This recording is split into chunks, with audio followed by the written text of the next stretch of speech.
कोल्हापूर स्थानिक गुन्हे अन्वेषण शाखेच्या पोलिसांनी गोकुळ शिरगाव इथल्या म्हसोबा माळवाडी इथं छापा टाकून गांजाची विक्री करणाऱ्या एका तरुणाला अटक केली। विनायक पाटील असं अटक केलेल्या तरुणाचं नाव असून त्याच्याकडून 66,000 रुपये किमतीचा 2 किलो 800 ग्रॅम वजनांचा गांजा जप्त करण्यात आलाय। MIDC मधील कामगारांसह परिसरातील तरुणांना या गांजाची विक्री केली जात असल्याची कबुली त्यानं दिली आहे। करवीर तालुक्यातील गोकुळ शिरगाव इथल्या म्हसोबा माळवाडी परिसरात विनायक मोहन पाटील हा मोका कारवाई झालेला सराईत गुन्हेगार राहतो। तो गांजाची विक्री करत असल्याची माहिती कोल्हापूर स्थानिक गुन्हे अन्वेषण शाखेचे पोलीस अंमलदार विशाल खराडे आणि महेंद्र कोरवी यांना मिळाली होती। त्यानुसार पोलीस निरीक्षक सुशांत चव्हाण यांच्या मार्गदर्शनाखाली सहाय्यक पोलीस निरीक्षक सागर वाघ यांच्या पथकानं आज विनायक पाटील याच्या घरी छापा टाकला।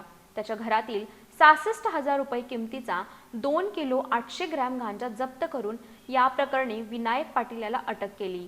MIDC परिसरातील कामगारांना तसेच परिसरातील तरुणांना या गांजाची विक्री केली जात असल्याचं त्यानं पोलिसांना सांगितलं।